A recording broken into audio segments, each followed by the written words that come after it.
প্রিয় দেশবাসী,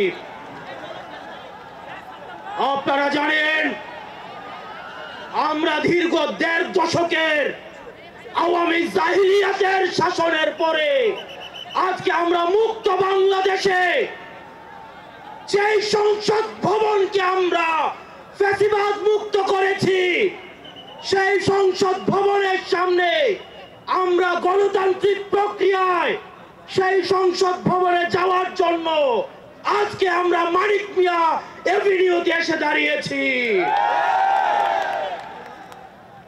প্রিয় দেশবাসী, আপনারা জানেন দীর্ঘ ১.৫ দশকের বেশি সময় ধরে আমাদের দেশে ছিল বিচারহীনতার সংস্কৃতি।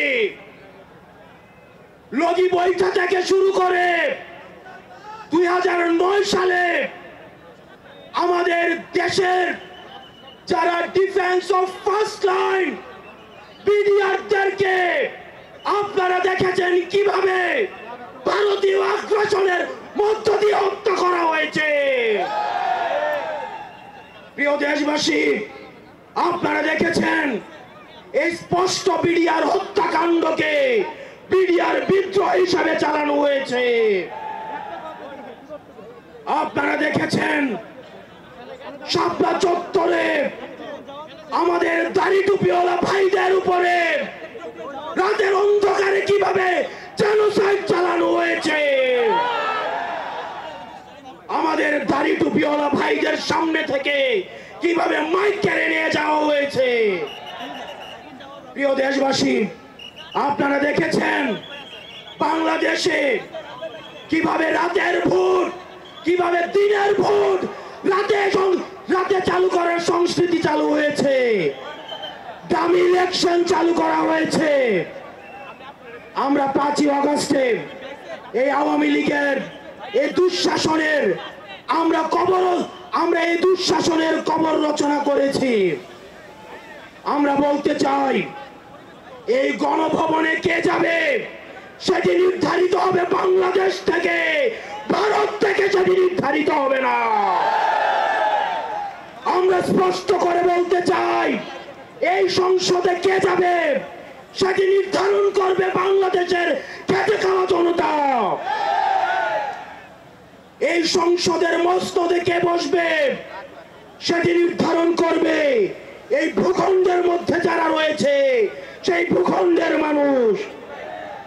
আমরা দীর্ঘ ১.৫ দশকের বেশি সময় ধরে আমরা একটা জাতি গড়ে তুলতে পারি নাই। বিভাজনের রাজনীতি আমাদের মধ্যে ইচ্ছাকৃতভাবে জিয়ে রাখা হয়েছে।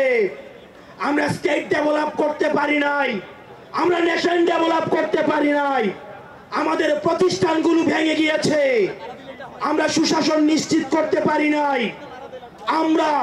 আমরা ফাংশনাল ব্যুরোক্রেসি নিশ্চিত করতে পারি নাই, আমরা স্বাধীন পুলিশ নিশ্চিত করতে পারি নাই, স্বাধীন বিচার বিভাগ নিশ্চিত করতে পারি নাই।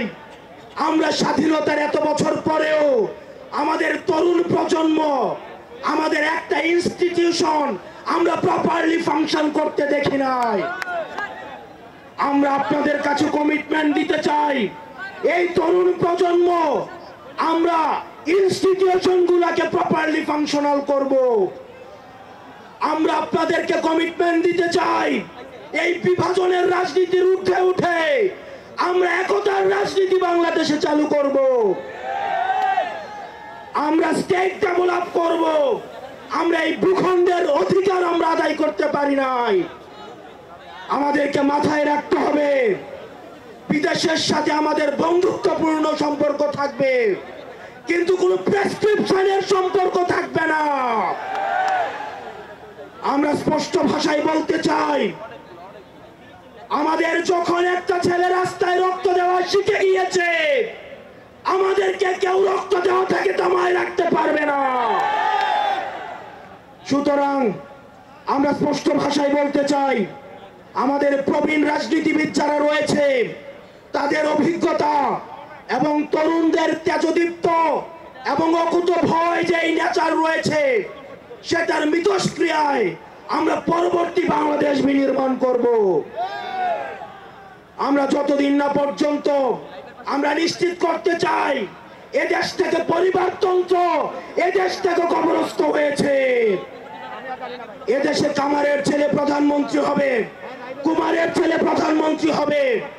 এদেশে যোগ্যতার ভিত্তিতে এদেশে নেতৃত্ব উঠে আসবে।